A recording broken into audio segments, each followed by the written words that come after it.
Hello, how are you today? Thank you for joining us, Ms. Parks. You know, it's just such an honor to have you in front of my presence because I truly admire your stamina and your passion and just your stride to want to go out there and just get the equality for colored rights. So just thank you for being here and I hope that you enlighten us. Thank you, sweetie. That means the world to me.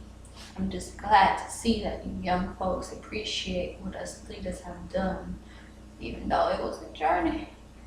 We made it. I'm truly honored to be here.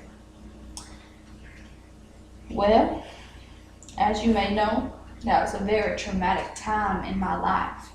I refused to give up my seat to a white person, but I had to do what I felt was right and what I believed in. I was tired of putting up with all that nonsense. I understand.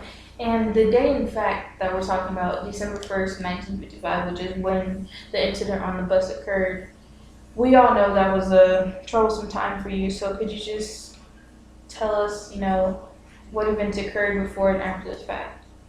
Well, as you may have heard or already know, the first 4 rows on a Montgomery bus are reserved for the whites.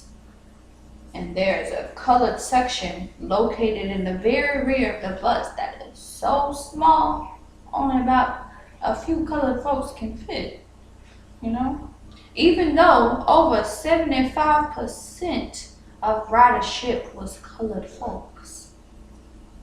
I just, and the sign could be moved back or moved all the way out, just not even there, so colored folks couldn't ride the bus. And there's been certain people saying that this happened that day and that happened that day, but we obviously know that you're here to be able to clear up all the rumors. And then a lot of people were saying that the reason why you didn't want to give up your seat was because you were tired and because you were old age was the reason why you refused to give up your seat. So could you just care to give us your comment on that accusation? The accusations, I can tell you, are definitely not true. I wasn't any more tired than I usually am when I get off of a hard day of work. I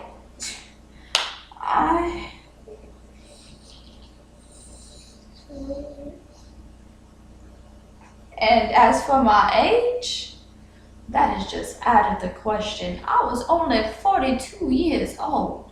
I was no more tired of the brutality and them depriving me of my seat that I am paid for I just no more tired than me being tired off of work. It was just something that I had to do. It was the right time. So as we are getting your comment on the whole situation, the whole civil rights movement era, could you just tell us how the situation that you were put in affected your friends, family, you, since it actually happened to you, but it was just happened to the African American community as a whole? Just give us your thoughts on that. I mean, my family was outraged. They were so fed up with me getting mistreated for the decision I had made on December 1st, 1955. It was stressing everyone out. My marriage and my dignity were on the line. The events occurring during that time was already pounding on the lives of everyone in the African American community across the country. Just me having to be strong was the most important thing. 'Cause I didn't really have to go through with that, but I needed to. It needed to be done. Let me just go ahead and bring this to a closing. Could you just tell us what impact you think you've made on the entire civil rights movement as a whole and the Black community going further from that date on? I think that a great leader and a great man emerged, Dr. Martin Luther King Jr. From the bus boycotts, I think that we all have really set the tone and made a huge dent in the African American community. Yeah.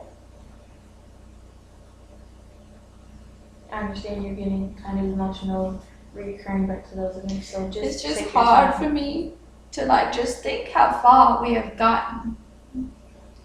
Individuals have not been recognized, really helped to push the movement further.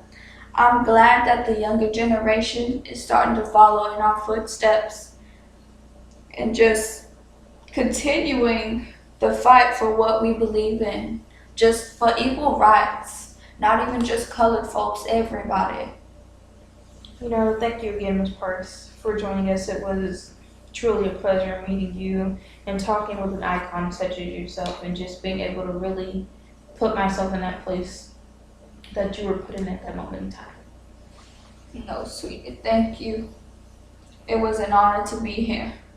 Thank you for coming today, Ms. Parks. And I'll explain the events that occurred to lead the advancement of equality for our community. Thank you again, Ms. Parks. It was nice meeting you, young lady.